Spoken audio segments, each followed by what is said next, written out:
The risk that comes from inhaling asbestos fibres is dying of cancer. People absolutely have to work in safety. What we're going to do here is install pumps that will allow us to capture asbestos fibres on the filter, then take the sample to the lab and do an analysis to calculate the exposure. Here we're fine.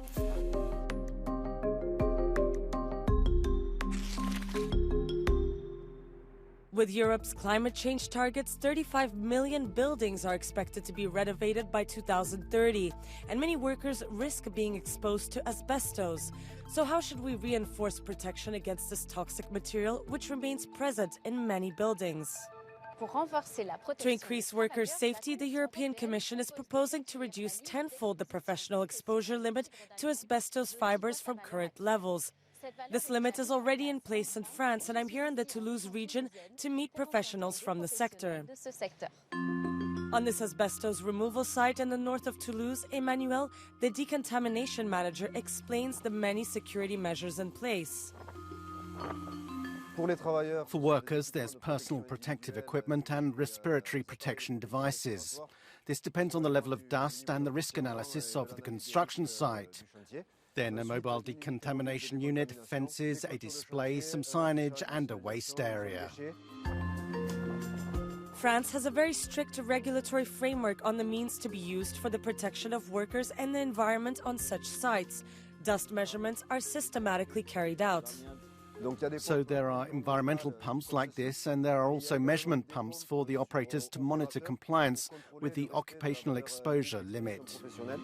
Inhaled asbestos fibres can cause serious illnesses such as lung cancer, which appear on average 30 years after exposure. Despite the uncertainties, Florian feels protected. For me, I have no fear concerning my job because we're very, very well supervised. We're the first to know where there's asbestos compared to other trades on traditional construction sites.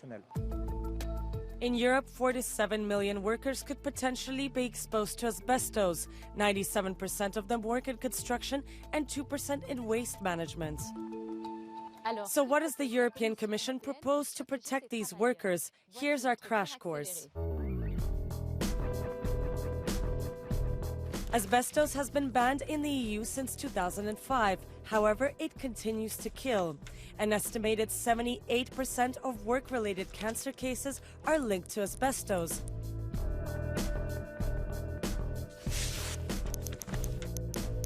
"70,000 people died from asbestos exposure in 2019. Asbestos is still very widespread in Europe's homes and office buildings.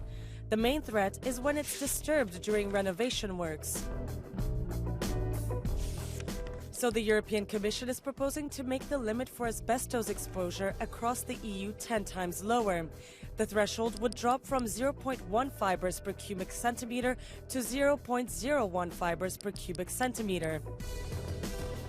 The Commission also aims to support asbestos victims, protect building site workers, and ensure asbestos is safely disposed of.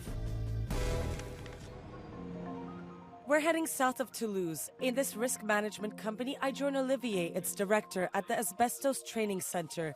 Here they teach how to handle protective and decontamination equipment. The company also analyzes samples taken on construction sites to check asbestos levels. It requires a lot of technical know-how, very specific high-performance equipment. In France, we've had 10 years of experience of this level that's going to be adopted within the European Union. It took a long time to get to that level. To get lower, it will take more time, new technologies. In France, asbestos is responsible for 3,000 to 4,000 cases of work-related disease each year. Training is mandatory for all construction trades, and yet some professionals aren't aware. Training is fundamental. Without training, you can't protect yourself from asbestos. It makes workers aware of the risks. There are automatisms to have to protect oneself. They're acquired through recurring training. Katya has been an asbestos technical supervisor for 1 year and is updating her training. She practices the gestures that allow her to manage construction site risk. We've a real responsibility to keep people safe, and it's important to be able to use all means available. And there are a lot of things that exist, but also to be sure they're respected on the site. The update of the Asbestos at Work directive proposed by the European Commission to better protect workers is accompanied by existing European funds. But are these measures sufficient to address this major public health issue? In Bilbao, I put the question to William Coburn, Interim Director of the European Agency for Safety and Health at Work.